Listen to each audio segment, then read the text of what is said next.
Last time you learned the law of sines and law of cosines. And the law of sines and law of cosines are ways that we can use to solve any triangle whatsoever. We already know how to solve right triangles from our work with trigonometry, but now we can solve meaning find the missing angles and sides. We can now solve any triangle. Oblique, meaning not a right triangle, or a right triangle. So we'll start with a simple example from the law of cosines. So the law of cosines we have here displayed above, and you can see the law of cosines can be applied to any of the three sides, any of the three angles in a triangle. So if we look at this side little a, this side here, at the bottom of the picture, then you see that with respect to the other sides, b and c, then little a squared equals little b squared plus little c squared. Those are the side lengths, b and c, minus 2bc cosine of a.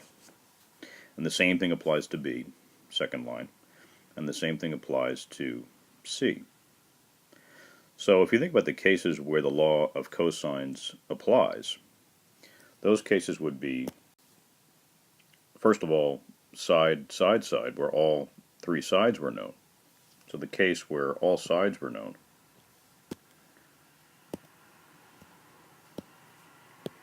The case of side, side, side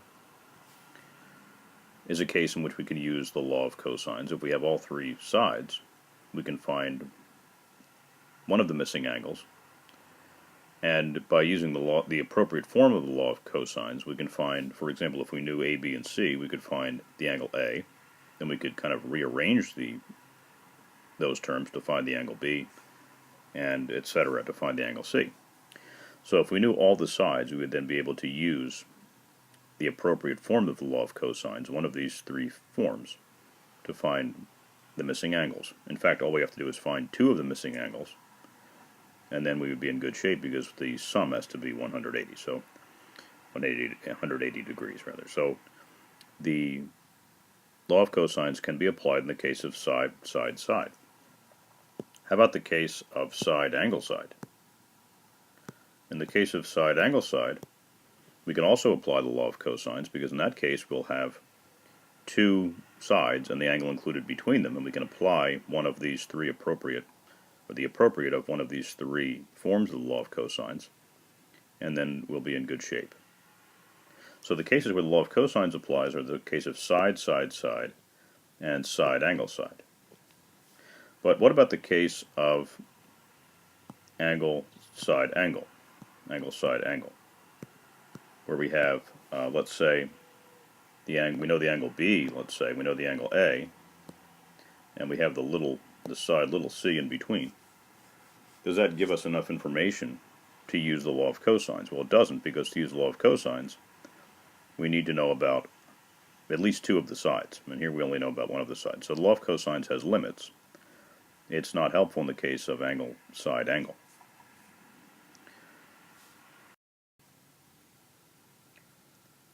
Fortunately, we have, in addition to the law of cosines, also the law of sines. And the law of sines helps us in the case of angle, side, angle, where we cannot use the law of cosines. Also helps us in the case of angle, side, side, or side, side, angle, in which the law of sines can be useful, but that depends upon whether or not we have a unique triangle, one and only one triangle, that is established by the side, and the angle. So we'll start with the case of angle, side, angle. We're looking at cases of angle, side, angle, where we can use the law of sines. So our first step here is to take a look at the proof of the law of sines. The law of sines is proven by considerations involving area. So what we're going to do is draw a triangle now. It can be any triangle, it's an oblique triangle, and we're going to call it ABC. And we're going to notice that the area of this triangle can be written in three different ways. So first of all, we're going to drop a perpendicular from B down to AC. And we'll notice that if we think about the area of the triangle in terms of that altitude, then the base would be this side AC, which we call little b. So little b is the base of the triangle. And then, of course, little a belongs here, and little c belongs here by our notational convention. And then the area of this triangle, we'll get rid of all this here for the moment. We don't need this at the moment, although we're headed there. We look at the fact that the area of the triangle, we'll call it area of the triangle, equals 1/2 of the base of the triangle, b, times that altitude. We look at the altitude here. The altitude is now the side of a right triangle. And in fact, that altitude is equal to c times the sine of alpha. Excuse me, not alpha. C times the sine of a. In other words, the ratio of that altitude, let me call the altitude h. The ratio of the altitude h to c is the sine of a. You see, that's the sine of a. So c sine a must be the altitude, and 1/2 b times c sine a, this here, gives us the area.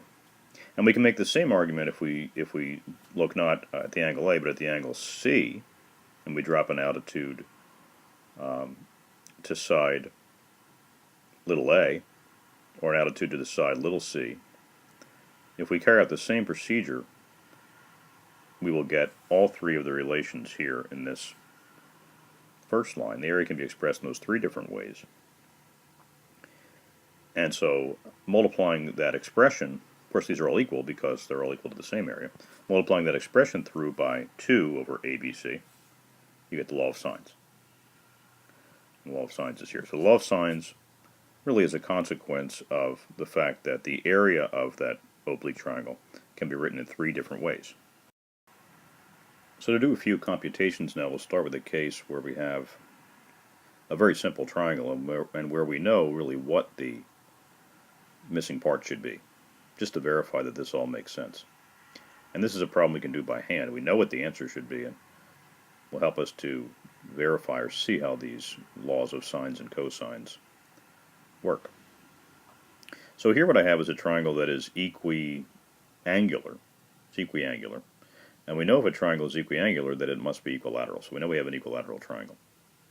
Supposing now we know that two of the sides are of lengths 2 and 2, well, of course we know the third side, which we would call little c, must also be 2.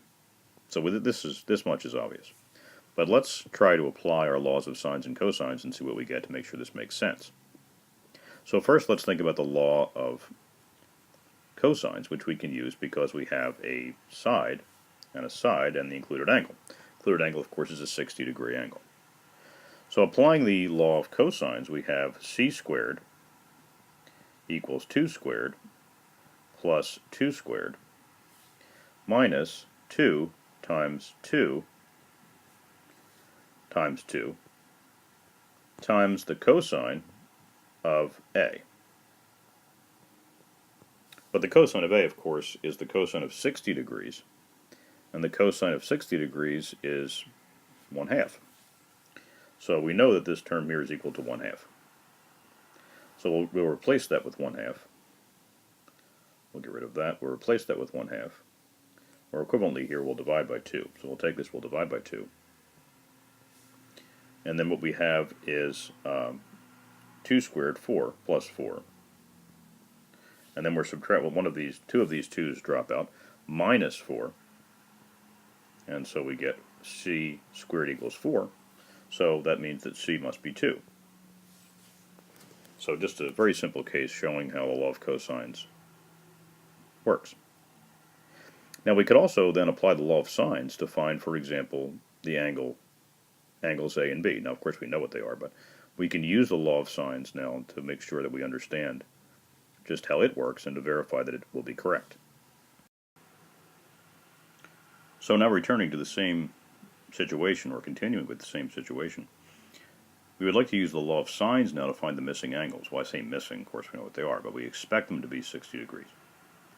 So we now know C is 60 degrees, supposing that we're given. Well, let's try to prove that A and B must be 60 degrees. Well, first of all, let's take a look at A in terms of the law of sines. The law of sines says that sine of A over 2, the side opposite, equals sine of B over 2, sine of C over 2. And so that means that sine of A equals sine of C.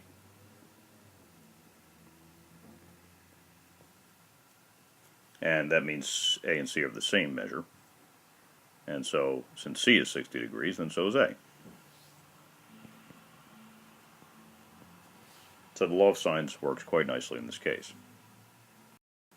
One question that sometimes comes up is, do the laws of sines and cosines apply to right triangles as well as to oblique triangles? And the answer is yes. So to take a fairly simple example, here's a right triangle with legs of 5 and 12. And you may remember from geometry that there is what's called a Pythagorean triple, 5, 12, 13. And we expect the hypotenuse, the longest side, to be 13. So we know at the outset what answer we expect to get, but let's apply the law of cosines, and if possible the law of sines, to go and find that missing side. We'll call it little c, and we'll see what happens. So we'll use our law of cosines, and we have then little c squared equals 5 squared plus 12 squared plus 2 times 5 times 12, or 2 times 60, times the cosine of, in this case, it's 90 degrees. And we know the cosine of 90 degrees, think about our unit circle, is 0. So that's 0. So this term here is going to fall out. And we'll have that c squared equals 5 squared plus 12 squared, and we're just back to the Pythagorean theorem, and of course that's 13 squared. So the Pythagorean theorem really is, we would call, a special case of the law of cosines. The law of cosines includes the Pythagorean theorem in the case where the angle C is a right angle, and it also includes all other cases where that angle is not a right angle. So that's an interesting fact about the law of cosines. As another example of the law of sines now, let's take the same right triangle and try to find the measure of the angle alpha, the angle that's opposite the side of length 5. And if we apply the law of sines directly, then we have 13 over sine 90 degrees equals 5 over sine alpha. And then the question is to solve for sine alpha.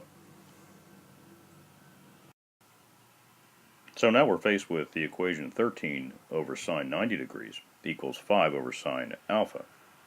Well, sine 90 degrees is 1. So we now have 13 equals 5 over sine alpha. And so sine alpha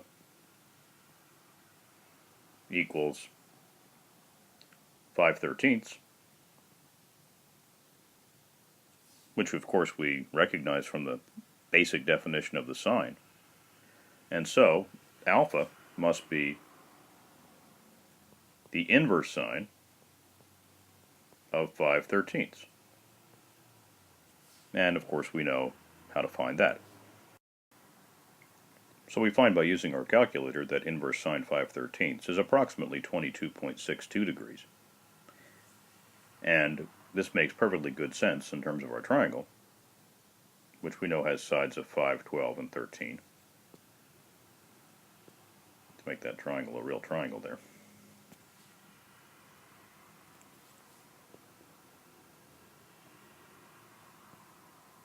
And so this angle down here, alpha, this angle, must be 22.62 degrees. So we've now seen some simple illustrations of law of sines and law of cosines, and next we'll look at some applications.